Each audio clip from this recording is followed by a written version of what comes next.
Praise the Lord. இன்னைக்கு நம்ம சாட்சியை கொடுத்து பார்க்க போறோம். அது என்ன சாட்சி அப்படின்னா, எந்த விபத்தும் நம்மள தேவனுடைய ஊழியம் செய்யறதற்கு தடை பண்ணவே பண்ணாதுங்க. என்னதான் சத்ரு நம்ம மேல கோவப்பட்டு விபத்துகளை வர வச்சாலும் அந்த விபத்துல இருந்து நம்மளை காப்பாற்றி நம்மளுடைய வேலையை தொடர்ந்து செய்யறதற்கு கர்த்தர் உதவி செய்வாருங்க. இதை குறித்து தான் இன்னைக்கு நம்ம சாட்சியில பார்க்க போறோம். எல்லாரும் சாட்சியை கவனமா கேளுங்க, கடைசி வரைக்கும் கேளுங்க.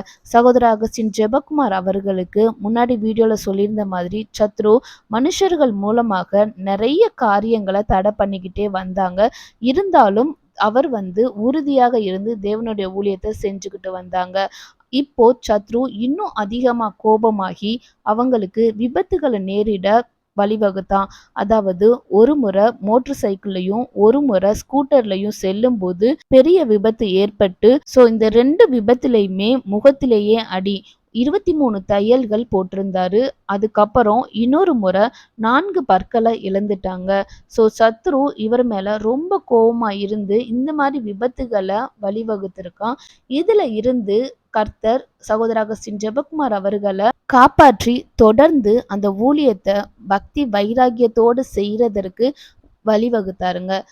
இதன் மூலமாக நம்ம என்ன கத்துக்கிறோம் அப்படின்னா, சத்ரு என்னதான் நம்மளுக்கு தொந்தரவு கொடுத்தாலும் எவ்வளோ பெரிய விபத்துகளை வரவழைச்சாலும் நம்ம கர்த்தருக்காக உறுதியா நின்று செயல்படும் போது கர்த்தர் அந்த இடத்துல பிசாசு வெக்கப்பட்டு போவாங்க.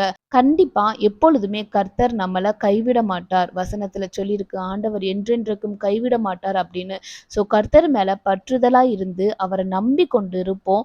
நமக்கு வர எல்லா தீங்குல இருந்துமே அவர் நம்மளை விடுவிக்க வல்லவரா இருக்கிறாருங்க. இந்த சாட்சி உங்களுக்கு பயனுள்ளதா இருந்துச்சு அப்படின்னா மற்றவர்களுக்கு ஷேர் பண்ணுங்க. உங்க ஃபேமிலி சர்க்கிள், ரிலேட்டிவ்ஸ்க்கு எல்லாத்துக்கும் ஷேர் பண்ணி சப்ஸ்கிரைப் பண்ணுங்க. கர்த்தர் இந்த சாட்சியின் மூலமாக உங்களை ஆசீர்வதிப்பாராக. ஆமேன். God bless you. Jesus loves you.